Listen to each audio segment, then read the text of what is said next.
Good afternoon students. तो आइए reasoning class हम स्टार्ट करते हैं। रीजनिंग क्लास स्टार्ट हो चुकी है। ओके, ठीक है। आज नया टॉपिक करवाना है मैंने, सिटिंग अरेंजमेंट, जैसा कि पहले से मैंने बताया हुआ था तुम्हें। लेकिन एक बच्चे ने, शौर्य ने डायरेक्शन के कुछ 2 क्वेश्चन के लिए बोला था।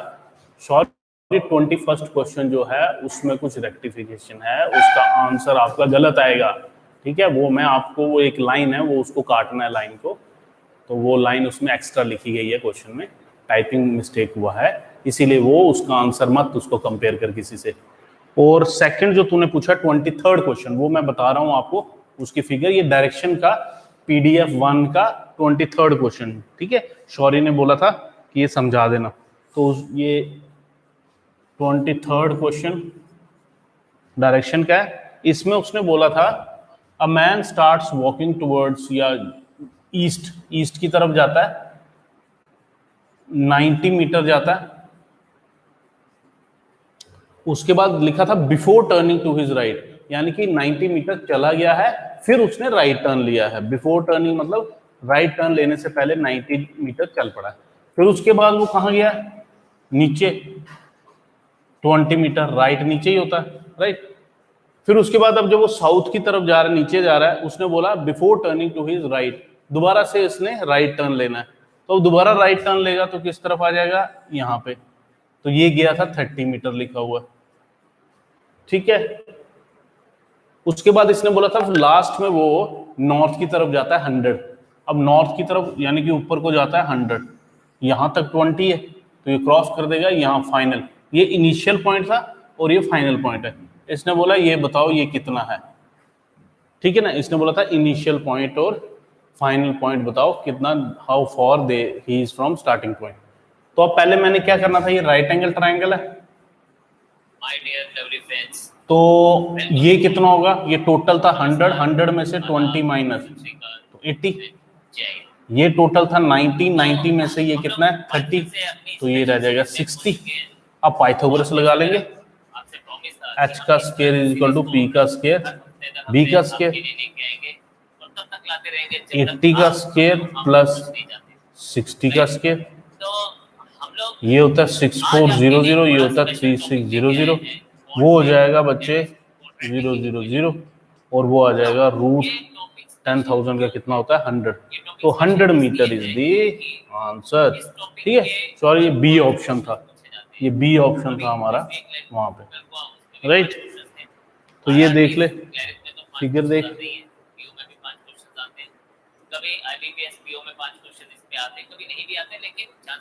ठीक है, तो ये थोड़ा देख लो।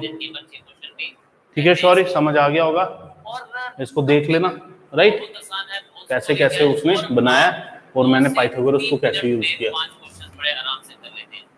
अच्छा, फिर एक क्वेश्चन इनइक्वालिटी का पूछा गया है, वो भी मैं समझा देता हूँ, फिर उसके बाद हम सिटिंग पे आते हैं।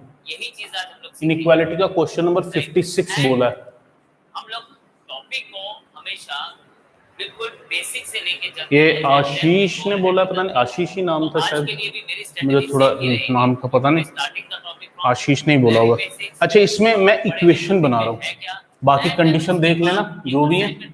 इक्वेशन बनी थी b is not equal to n is equal to r is greater than t।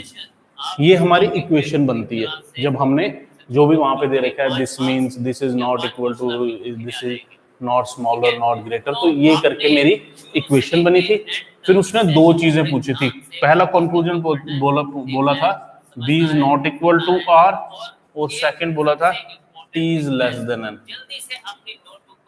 अब यहाँ पे अगर मैं देखूं b is not equal to r, देखें आप n और r बराबर है, n is equal to r, तो जब n और r दोनों आपस में बराबर हैं तो मैं n की जगह r लिख सकता हूँ।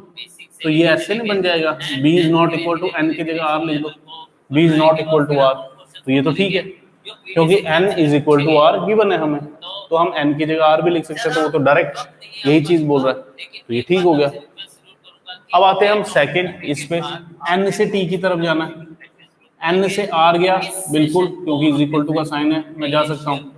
फिर एन से टी की तरफ बिल्कुल जा सकता हूँ, डोर ओपन है, तो इसका मतलब ये भी क्या है, ठीक है। Both conclusion are true, therefore fifth option आ जाना था इसका। तो ये भी चेक कर लो। वॉइस गेटिंग ओवरलैप्ड,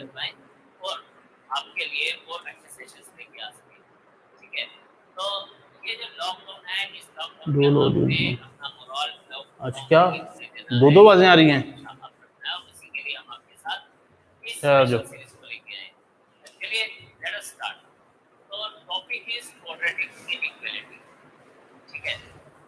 वो एक स्टूडेंट लिख रहा है डुअल वॉइस आ रही है, लिख रहा है dual audio is being played.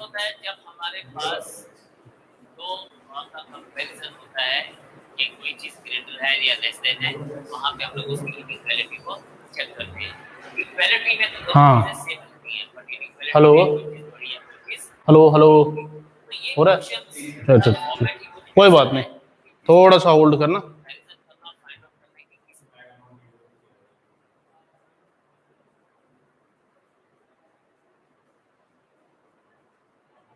Hello hello hello hello hello, ठीक है हाँ अच्छा ठीक है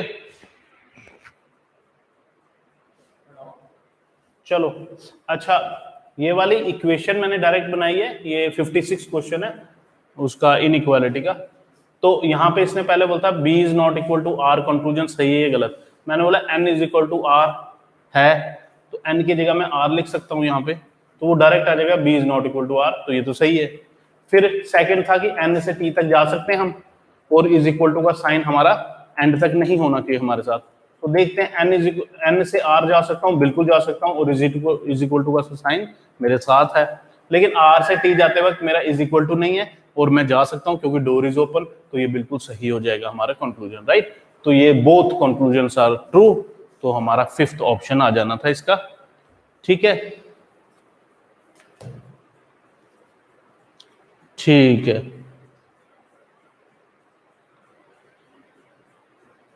राइट, तो ये जो डाउट्स थे, एक डायरेक्शन का डाउट था और एक हमारा इनइक्वालिटी का डाउट था, तो ये दोनों मैंने ले लिए। तो अब वॉइस भी ठीक हो गई है, राइट। तो अब हम करते हैं सिटिंग अरेंजमेंट का, स्टार्ट करते हैं थोड़ा।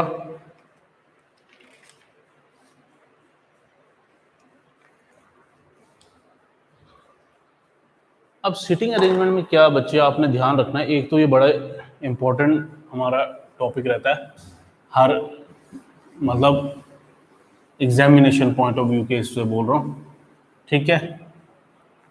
तो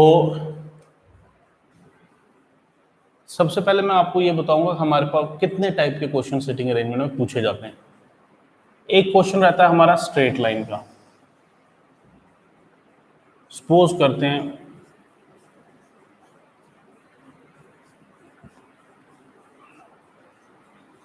8 persons आर स्टैंडिंग और all of them are facing north, right. Starting में हम ऐसे थोड़ा समझाने के लिए करते हैं। Let they be A B C D E F G and H, these are the 8 persons, right, standing in row. अब यहां पे आपको कंडीशंस गिवन होती हैं, ठीक है, आपने कंडीशंस का ध्यान रखना है। कंडीशंस वहां गिवन होती है और अकॉर्डिंगली आपने जो ये पर्सन है, जो भी बंदे होंगे वहां पे बिठाने होते हैं, और हर एक condition from start to end paragraph तक आपकी सेटिस्फाइड होनी चाहिए, फिर आपका क्वेश्चन सही माना जाता है। अगर एक भी कंडीशन गलत है तो इसका मतलब यू आर रॉन्ग, आपको किसी को पूछने की जरूरत नहीं होती कि मैं गलत बनाया या सही। आपकी अगर एक भी कंडीशन गलत है that means you are wrong, दोबारा से बनाओ, राइट। और अगर सारी कंडीशन सेटिस्फाइड है, सब बिल्कुल सही है, तो आपको किसी को पूछने की जरूरत नहीं है कि मैं सही हूं या नहीं हूं, राइट। तो ये चीजों का ध्यान रखना है। अब जैसे यहाँ पे कुछ कंडीशंस में ऐसे आपको ओरली पूछता हूं ताकि हमें पता लग जाए। Which letter is third from the right hand? अब ये हमारा रो है और उस साइड हो गया राइट हैंड, राइट हैंड से थर्ड 1 2 3, ठीक है, एफ। हो गया। फिर अगर मैं बोलूं which letter is second to the right of E, second to the right of E, देगा कोई जवाब? Second to the right of E, बताओ, शाबाश, लिखो जरा, मैं देखूं। सारे सो गए? कोई लिखो सर, लिखो मेरे बच्चों, मैं आंसर देख रहा हूं, फिर मैं बताऊंगा ना। Which letter is second to the right of E, second to the right of E,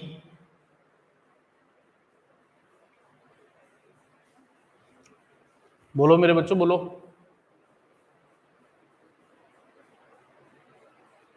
very good, सबने G, good, very good. Which letter is third? अब यहां पे चलो आप लोगों ने ठीक जवाब दिया, लेकिन जिन्होंने नहीं दिया, third second to the right का मतलब होता है हमारा ई के सेकंड राइट इस तरफ, एक छोड़ के, ठीक है ना। कई बच्चे इसी को फर्स्ट गिन लेते हैं, फर्स्ट सेकंड, ऐसा नहीं करना है, ठीक है ना। इसका फर्स्ट राइट हो गया, ये सेकंड हो गया ये, राइट। तो इस चीज का ध्यान रखना है। जिन्होंने जवाब दिया बिल्कुल सही दिया, दानिश ने, शौर्य ने जवाब बिल्कुल सही दिया था, ठीक है। अच्छा, उसके बाद which letter A, who are the neighbors of E? Who are the neighbors of E? Who are the neighbors of E? D and F, बिल्कुल सही, ठीक है, D, F are the neighbors of E। अब मैं अगर आपको पूछूं who is sitting beside E? Who is sitting beside E? इसका जवाब दो। Who is sitting beside E?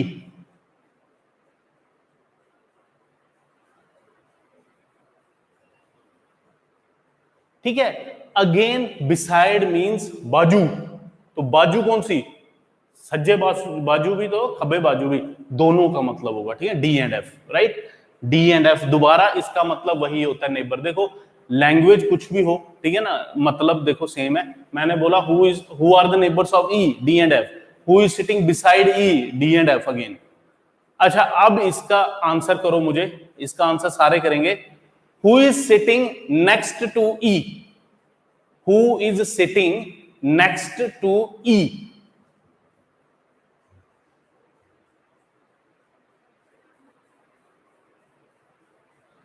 शाबाश, जवाब दें।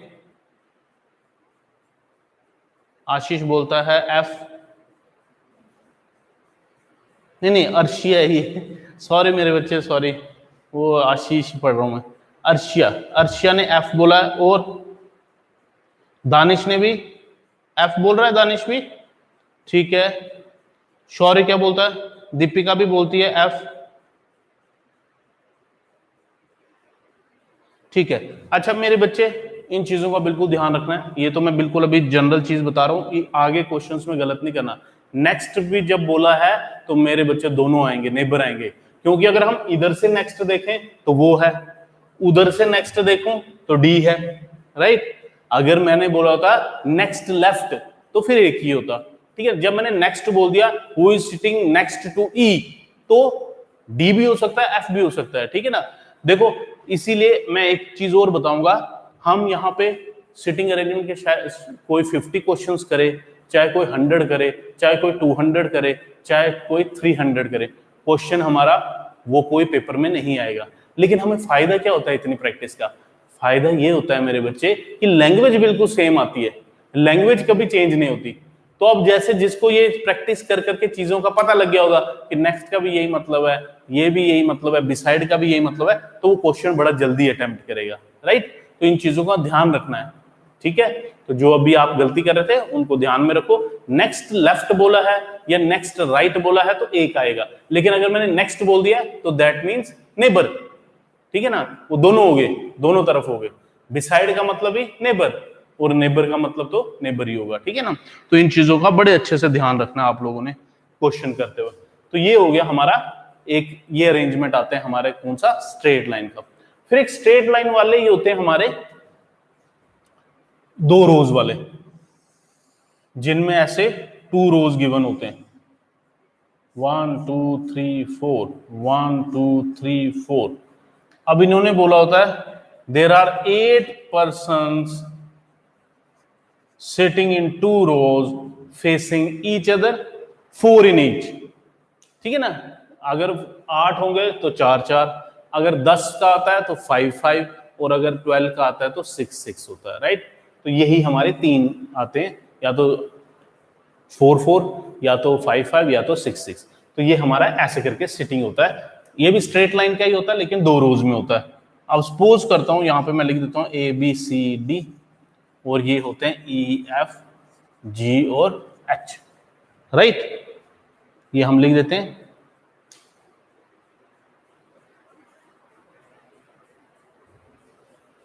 राइट, तो ये हमारे 8 person, they are sitting in 2 rows facing each other.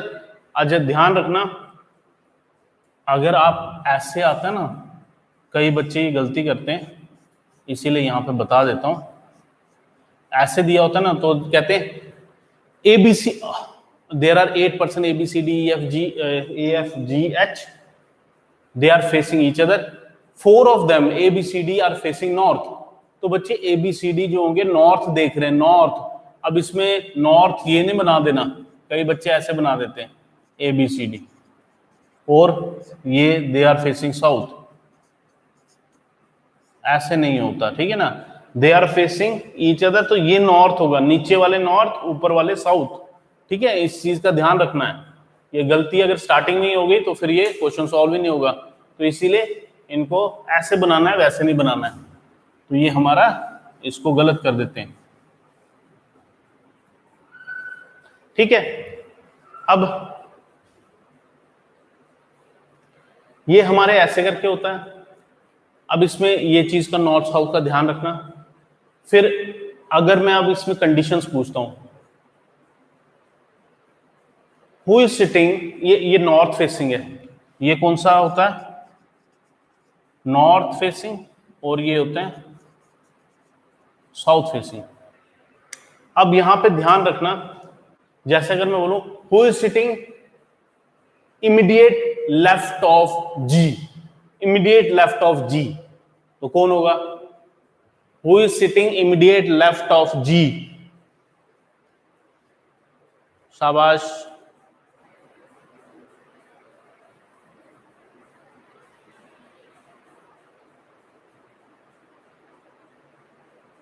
Danish बिल्कुल सही बोल रहा है। तो इमीडिएट लेफ्ट में हमारे कौन होगा, जी के एच होगा। ठीक है ना, तो ये ध्यान रखना क्योंकि ये नीचे को देख रहा है। अब ऐसे नीचे को देख रहा है तो इसका लेफ्ट कहां है, ये, और इमीडिएट लेफ्ट में जो भी है एच आ गया है हमारा, राइट। तो ये चीज का ध्यान रखना। फिर मैं बोलूंगा who is sitting immediate right of person who is facing B, who is sitting immediate right of person who is facing B, boy वाला बी। दो इसका answer, who is sitting immediate right of person who is facing B, boy वाला। तो answer दो मुझे, शाबाश। दानिश ने बिल्कुल सही बोला, अर्शिया ने भी सही बोला।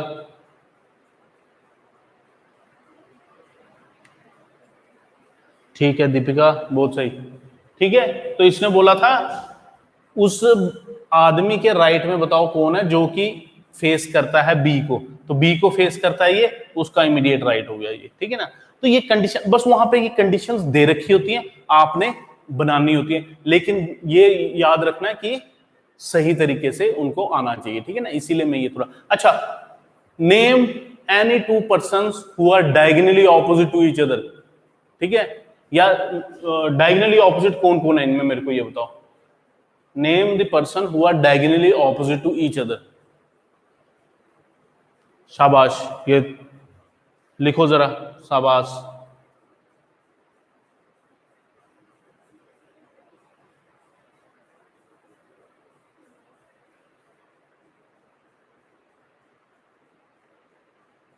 कोई आंसर नहीं आ रहा, नहीं समझ आया।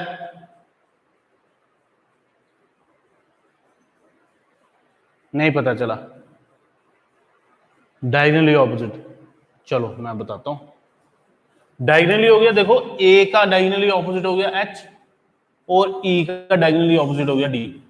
ठीक है, डायगनल्स होते हैं, ये रेक्टेंगुलर अरेंजमेंट होता है, तो रेक्टेंगल के कितने डायगनल्स होते हैं? 2 होते हैं, एक्सट्रीम कॉर्नर्स ज्वाइन कर दिए, ठीक है ना, तो इनको बोलते हैं डायगनली ऑपोजिट।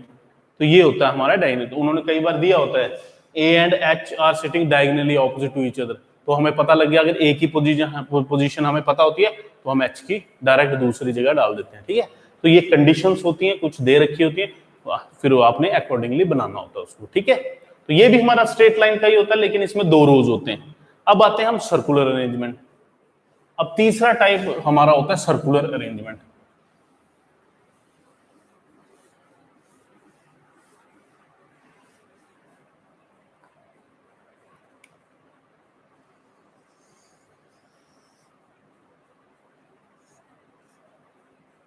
थोड़ा बड़ा बना देते हैं।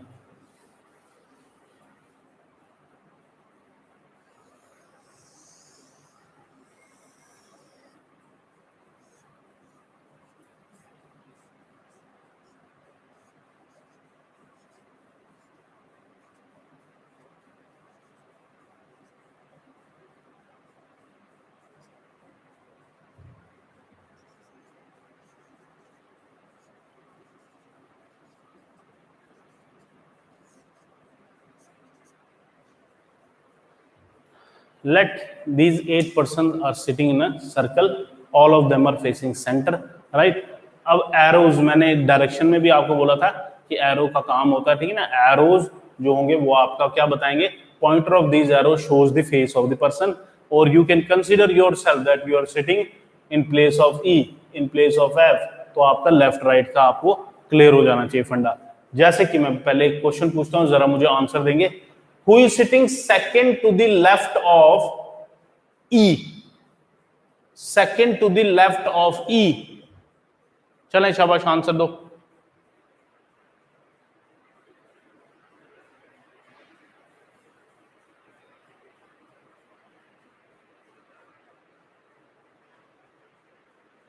Second to the left of E, कोई आंसर नहीं आ रहा।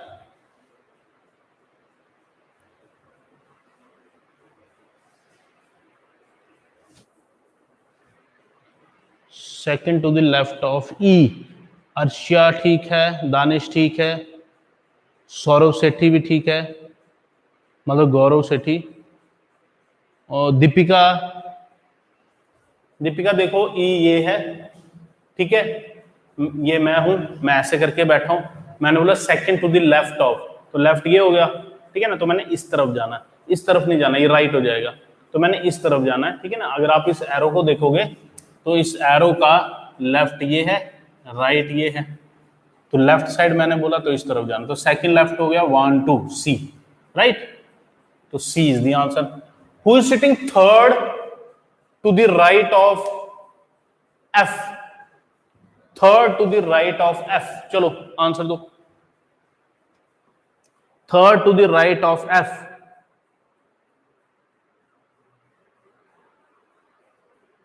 गुड दीपिका बच्चा, third to the right of F, चल दीपिका बता, शाबाश।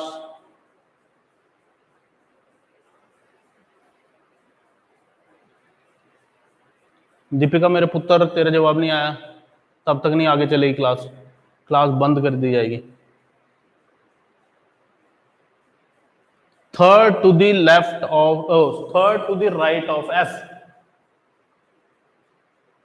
ठीक है, अब क्लास कंटिन्यू करेंगे हम, ठीक है। Third to the right F का हो गया, एफ का राइट इस तरफ हो गया, 1 2 3, राइट, तो ए हो गया। अब ये तो हो गई कंडीशंस। अब एक और कंडीशन मैं आपको पूछना चाहूंगा जो कि बच्चे कभी कभी गलत करते हैं।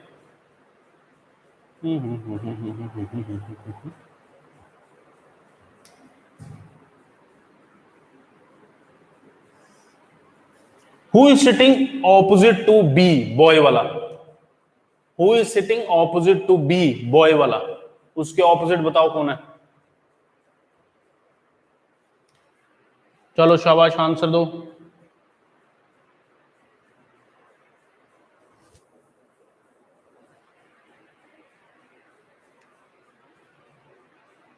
ऑपोजिट टू बी, बॉय वाला।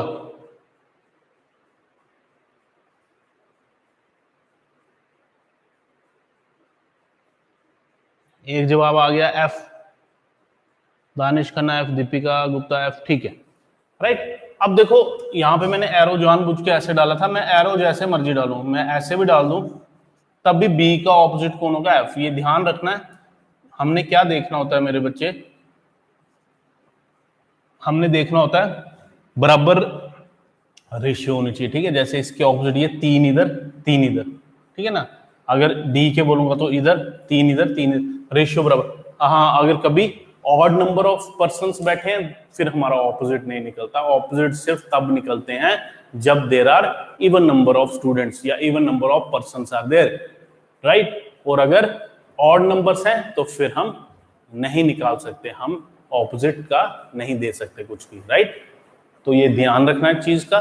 तो सर्कल में हमारी ऐसी ऐसी कंडीशंस दे रखी होती हैं, फिर हमने अकॉर्डिंगली बिठाना होता है उनको, एक जैसे मर्जी करना होता है, ठीक है। तो ये हो गया हमारा सर्कुलर अरेंजमेंट। अब हमारा फोर्थ अरेंजमेंट होता है, वो होता है हमारा रेक्टेंगुलर अरेंजमेंट, राइट।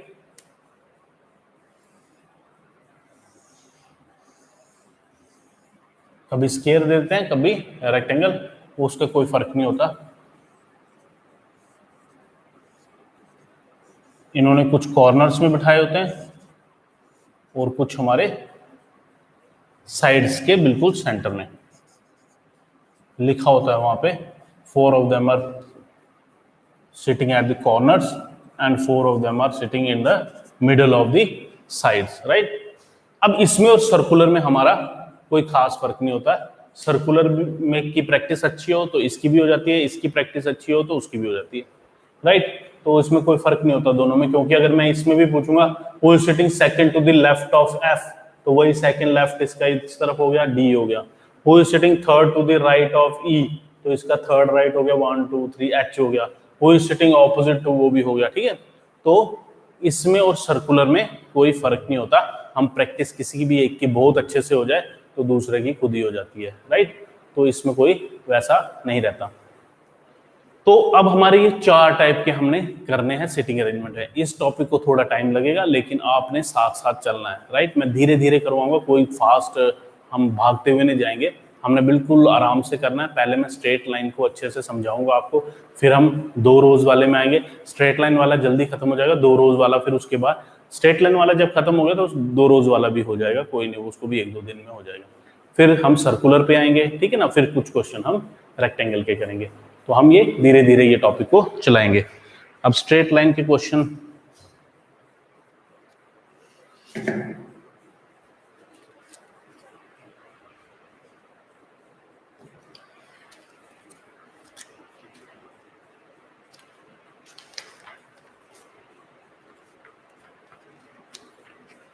आपको आज मैं एक पीडीएफ डाल दूंगा, ठीक है ना। तो ज़्यादा क्वेश्चन नहीं भी मैं बता दूंगा आपको कितने तक कर लेना, ठीक है ना। थोड़ा अच्छे से कर लेना जितने भी होंगे, तो उसके बाद जो डाउट्स होंगे हम ले लेंगे।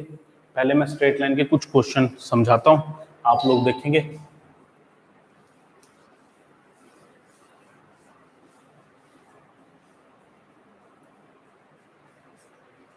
जैसे क्वेश्चन फर्स्ट ही लेता हूँ मैं पहले। फर्स्ट क्वेश्चन है इसमें, 6 friends PQRSTU are standing in a row. ये बना लिया हमने एक स्ट्रेट लाइन, 1 2 3 4 5 6, ये एक रो में है, हमने 6 के 6 ऐसे करके बना दिए। फिर इसने कंडीशन दे रखी है Q is exactly in between U and S। अब मुझे पता नहीं है कहाँ पे, मैं साइड पे बनाऊंगा सारी कंडीशंस, फिर जो जहां पे हमारी सेट हो जाएगी हम उसको वहां पे बिठा देंगे। जैसे कि इसने बोला Q is exactly in between U and S। अब Q कहता U और S के बीच में, लेकिन बच्चे जरूरी नहीं है U इस तरफ हो S इस तरफ हो, S इधर भी हो सकता है U उस तरफ भी हो सकता है। तो दूसरी यहाँ पे भी बना देता हूँ मैं कंडीशन, S इस तरफ U इस तरफ, दोनों कंडीशन लेके चल लेते हैं, ठीक है ना। क्योंकि इसने बोला था Q जो है बिल्कुल बीच में U और S के, T is standing in between P and R. अब कहता है एक टी है वो पी और आर के बीच में, इसका भी हमें पता नहीं, टी जो है पी और आर हो सकता है आर इस तरफ हो या उस तरफ हो, देख लेते हैं। P is not the neighbour of S and U। P जो है नेबर नहीं है, ना S का है ना U का है, यानी कि अगर मैं P इधर डालूं तब भी गलत हो जाए क्योंकि P इधर आ जाएगा, TR वो नहीं बन सकता, तो ये PTR ऐसे बनेगा। R is not a neighbour. अच्छा, इसमें अगर मैं बोलूं उधर मैं P लिख नहीं सकता, PTR। अब लेकिन इसने अगली लाइन बोली है R is not a neighbour of S। R जो है हमारा S का नेबर नहीं है, इसका मतलब ये वाला हमारा गलत हो जाएगा, ठीक है ना। ये अरेंजमेंट हमारा हो गया रॉन्ग, क्योंकि यहां R के साथ S आ रहा है, और अगर मैं P को इस तरफ करूं तब भी P का S के साथ वो हो ही नहीं सकता, पहले कंडीशन दे रखी है, तो वो वाला अरेंजमेंट हमारा गलत हो गया, ये वाला हमारा बिल्कुल ठीक हो गया। मैंने क्या किया, दोनों कंडीशंस लेके चला, एक खुद ही गलत होगी आगे जाके, राइट। तो ये हमारी ठीक अरेंजमेंट हो गया, इसको लिख लेते हैं हम PTRUQS, ये हमारे अरेंजमेंट बन गया। क्यों? क्योंकि इसमें सारी कंडीशन सेटिस्फाइड है। मैं फिर से पढ़ता हूं कंडीशन देखें। Q is exactly between U and S। Q जो है U और S के बीच में बिल्कुल है। T is standing in between P and R। T जो है P और R के बीच में वो भी है। P is not a neighbour of S। P जो है नेबर नहीं है S का, बिल्कुल नहीं है।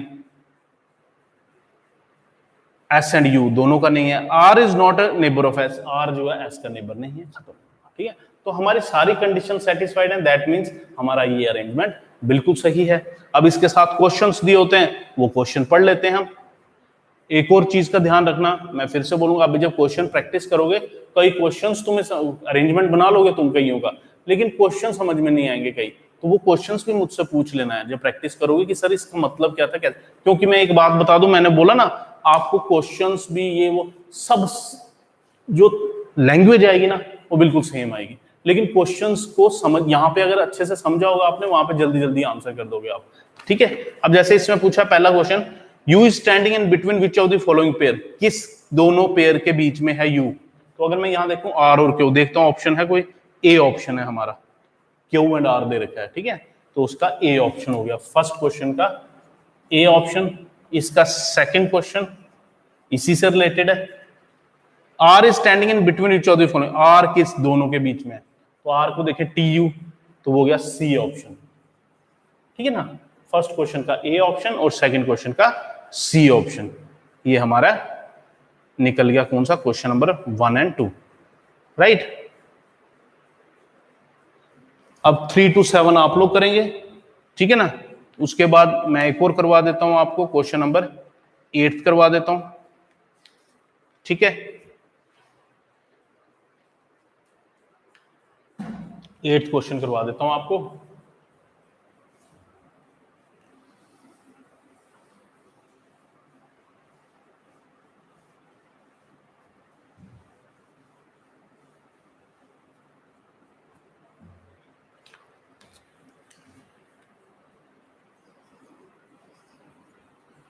Question 8.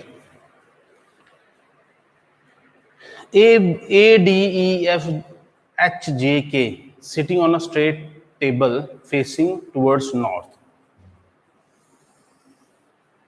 अब यहां पे भी कितने, 3, 6, 7, 3, 4, 5, 6, they are 7 in numbers. 7 persons are sitting in a row facing north. अब कंडीशंस पढ़ते हैं। D sits fourth to the right of A. अब हमें नहीं पता A कहाँ है, लेकिन इसने बोला D जो है फोर्थ राइट में है A के, तो अगर A में इधर बनाओ उसका फोर्थ राइट इस तरफ हो गया, 1, 2, 3 फोर्थ, है ना, 3 छोड़ के, राइट। तो A के फोर्थ राइट में E बैठा है, तो मैंने क्या किया, 1, 2, 3 फोर्थ, ये जहां पे भी होंगे ऐसे होंगे, हो सकता है यहाँ पे हो E यहाँ हो सकता है A यहाँ हो E यहाँ हो सकता है A यहाँ हो E यहाँ हो, ठीक है, राइट। तो इसीलिए अभी हमारी 3 पोजीशन हमें कंफर्म नहीं है, A यहाँ बनाऊंगा E यहाँ, A यहाँ बनाऊंगा E यहाँ, A यहाँ बनाऊंगा E यहाँ, तो अभी 3 है, राइट। तो अभी मैं इसको डालूंगा ना, साइड पे लिखा हुआ है मैंने, E sits at left end of the table. अब इसने ई की पोजीशन कंफर्म बता दी है कि वो लेफ्ट हैंड पे बैठा है, लेफ्ट हैंड यही हो गया टेबल का, ठीक है। अच्छा, पहली कंडीशन गलत पढ़ रहा हूं मैं, D sits fourth to the right of A, D है ये, मैं वही बोलूं ई अगर यहां बन गया तो कैसे होगा वो, D is fourth to the right of A के फोर्थ राइट में डी है, मैंने ई बना दिया था, ठीक है। और इसने फिर सेकंड लाइन बोली है E sits at left hand of the table, E की पोजीशन कंफर्म है, ये कहता है लेफ्ट हैंड में बैठा है ई, हो गया ये। अब उसके बाद कहता है 5 person sit between E and के, 5 बंदे बैठे ई और के के बीच में, 1 2 3 4 5, इसका मतलब के यहां पे होगा, इसकी पोजीशन भी कंफर्म है क्योंकि इसने बोला ई और के बीच में 5 लोग हैं, तो ये हो गया। अब ए की पोजीशन भी हमारी कंफर्म हो गई है, अगर मैं ए यहां बनाऊंगा 1 2 3 ई डी ये होगा, ठीक है ना, अब कंफर्म हो गया, क्योंकि और कहां डालोगे इसको, ए को यहां डालोगे तो वो डी के ऊपर थोड़ी बैठेगा, तो ये पोजीशन हमारी कंफर्म हो गई इसकी भी। अब आते हैं next, J sits third to the left of K, J जो है थर्ड लेफ्ट में है के, तो के थर्ड लेफ्ट का हुआ 1 2 3, ये बन गया हमारा जे। फिर कहता है F doesn't sit immediate to D, D के बिल्कुल इमीडिएट में एफ नहीं है, तो एफ यहां नहीं हो सकता, तो एफ कहां होगा, ए की पोजीशन बची है हमारी ये, और एक बंदा बचा है कौन सा, एच बचा हुआ है, तो एच आ जाएगा, राइट। तो ये हमारी सारी कंडीशन सेटिस्फाइड होगी, राइट। जब तक मुझे किसी चीज का कंफर्म नहीं होता तब तक मैंने साइड पे बनाते रहना है, जिस जिसका कंफर्म होता जाएगा हम वहां डालते रहेंगे।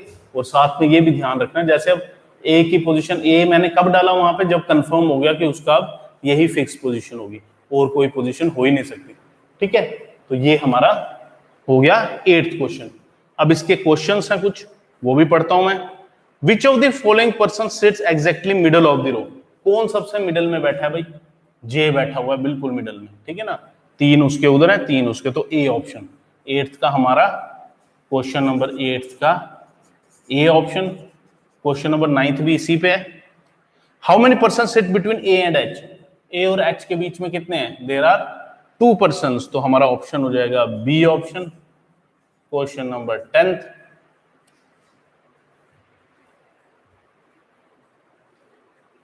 क्वेश्चन नंबर 10th है हमारा, 4 of the following 5 are pairs are alike in a certain way based on their position in above arrangement and so form a group. Which of the following does not belong to the group? अब ये वाला question बड़ी बार, जब भी sitting arrangement में एक question जरूर ये होता है, ठीक है ना। इसका मतलब क्या कहता है, कहता है 5 में से 4 ऑप्शन एक जैसे हैं, तो एक कोई अलग है, और वो कैसे एक जैसे हैं, वो कुछ सिटिंग अरेंजमेंट जब तुम देखोगे तो वो एक ही ग्रुप बना रहे होंगे, वैसा ही होगा सेम, एक होगा जो उस ग्रुप से बाहर अरेंजमेंट बना रहा होगा, उसको आपने आंसर करना होता है, ठीक है ना। जैसे मैं, पहला इसका ऑप्शन है ए एफ, पहला ऑप्शन है ए एफ, ए के बिल्कुल साथ में बैठा है एफ, जे एच, जे के बिल्कुल राइट में बैठा है एच, ई ए, ई के बिल्कुल राइट में बैठा है ए, और एफ एच, एफ के एच कितना, एक छोड़ के बैठा है। तो अब यहां पे मेरे को कैसे पता लगा, बाकी सब नेबर है, जो डी ऑप्शन है उसमें एफ यहां है, उनके बीच में क्या है, जे फिर एच है, तो ठीक है। तो पहला ऑप्शन था ए एफ, वो बिल्कुल नेबर है, दूसरा ऑप्शन था जे एच, वो भी नेबर है, थर्ड था ई ए, वो भी नेबर है, एफ एच जो है वो नेबर नहीं है आपस में, तो हमारा डी ऑप्शन हो जाना था इसका, ठीक है ना। इसको क्वेश्चन को ध्यान से पढ़ना, जब आप पढ़ोगे कि 4 of the 5 are alike in a certain way based on their position in the above arrangement so form a group, वो एक ग्रुप बना देते हैं कि हाँ यार इनमें भी यही है, इसमें भी यही है, इसमें भी यही है, एक होगा जो कि डिफरेंट है, उसका आंसर दो। फिर 11th क्वेश्चन है हमारा, what is the position of F with respect to H, F की position with respect to H, with respect to H का मतलब अगर एच से देखें हम तो एफ कहां है, तो सेकंड लेफ्ट, तो सेकंड लेफ्ट हमारा ऑप्शन कौन सा आ जाएगा, ये है ई ऑप्शन, ठीक है, 11th का ई ऑप्शन। तो ये हमारे 2 क्वेश्चन मैंने करवाए आपके, ठीक है ना। अब आपने क्या करना है, आपने अप टू 34 तक, ठीक है ना। सब बच्चों ने 34 तक क्वेश्चन करने ही करने, ठीक है ना, ज्यादा नहीं दिए मैंने, थोड़े से दिए, इनको करो। कुछ क्वेश्चंस में डाउट होगा, किसी अरेंजमेंट में प्रॉब्लम आएगी तो वो हम कल फिर डिस्कस कर लेंगे, और साथ साथ धीरे धीरे इस टॉपिक को चलाएंगे ताकि आपके हर किसी के डाउट्स क्लियर हो जाएं, ठीक है ना।